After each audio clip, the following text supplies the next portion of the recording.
I know this is controversial, but we need to talk about sex in ancient Rome. Not because it's scandalous, but because almost everything you think you know is probably wrong. The Romans didn't think like us. They didn't categorize people the way we do. And ignoring this part of history means missing the complete picture of one of the world's most influential civilizations. So let's set the record straight. The ruins of Pompeii stand silent under the Mediterranean sun. Frozen in volcanic ash for nearly 2,000 years, the city preserves a world that would shock and perplex us.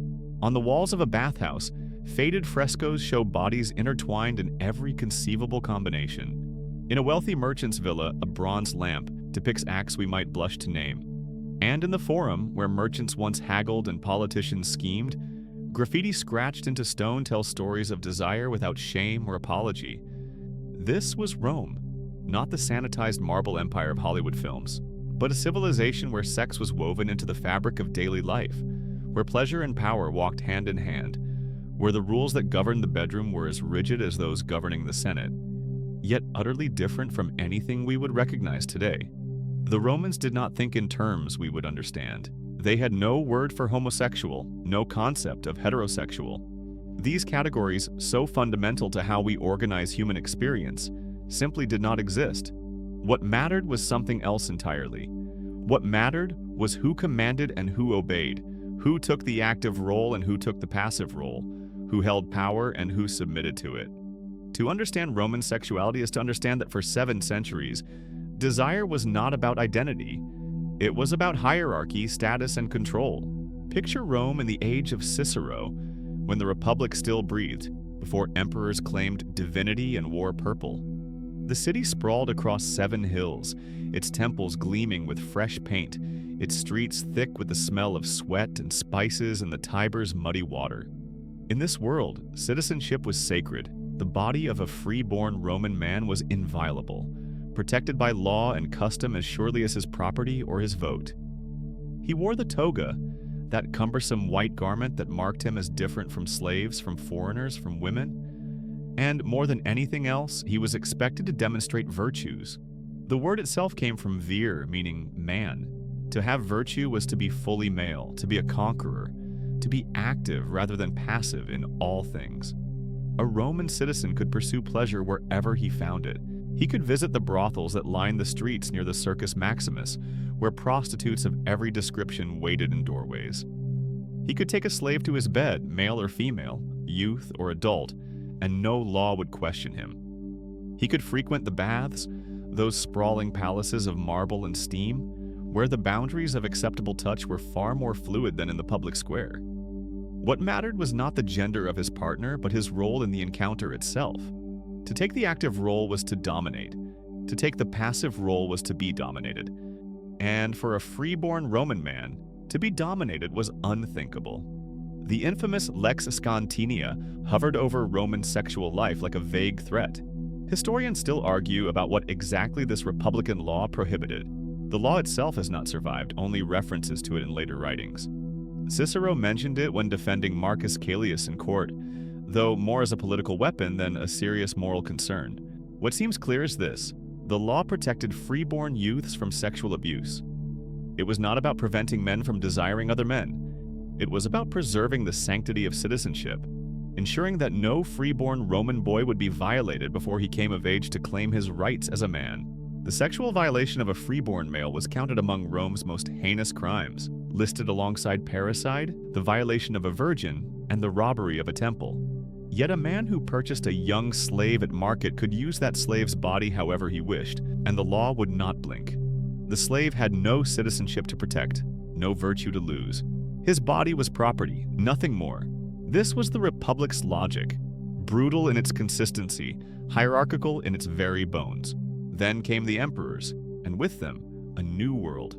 Augustus claimed to have restored the Republic's virtue, but his own family was a nest of scandals.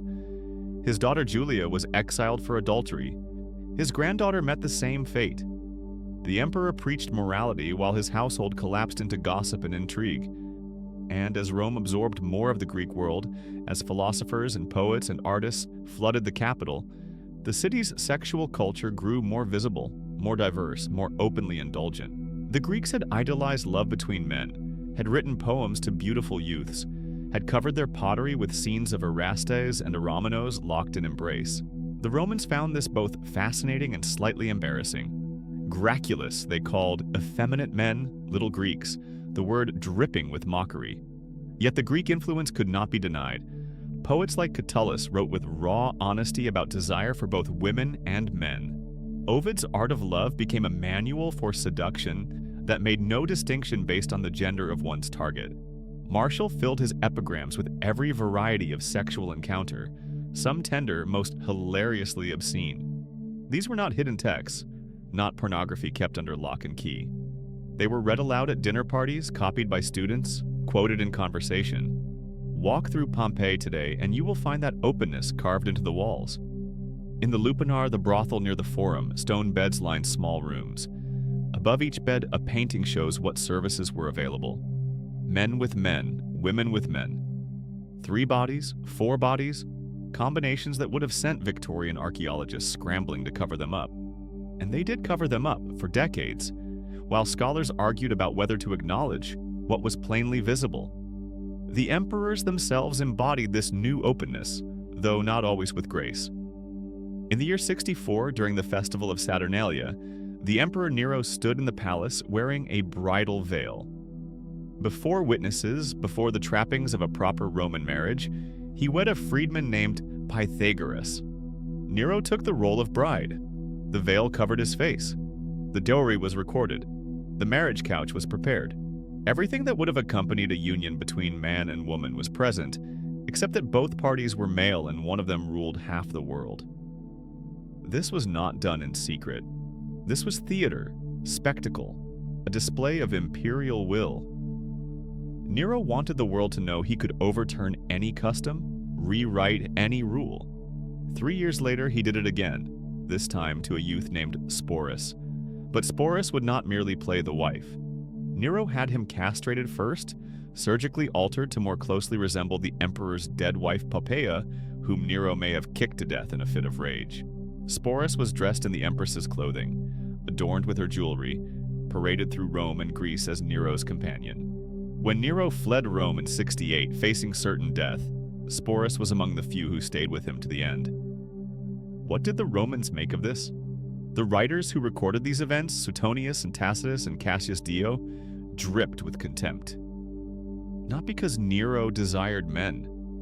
That was ordinary enough. But because he made himself passive. Because he took the subordinate role. Because he publicly accepted a submissive position. That was the scandal. An emperor should dominate, should conquer, should embody virtues in all things. Nero's sexual theatrics were seen as proof he was unfit to rule, not because they involved other men, but because they demonstrated weakness. Yet other emperors pursued men with less controversy. Hadrian, who ruled from 117 to 138, loved a Greek youth named Antinous with such devotion that when the boy drowned in the Nile at age 20, the emperor's grief shook the empire. Hadrian wept openly. He established a new city at the site of Antinous' death, named Antinopolis. He declared the youth a god, and temples rose in his honor from Britain to Egypt. More sculptures survive of Antinous than of nearly anyone else from the ancient world, each one capturing the same soft features, the same melancholy gaze. The relationship between Hadrian and Antinous was accepted because it fit Roman expectations. Hadrian was older, wealthier, more powerful. Antinous was young, beautiful, subordinate.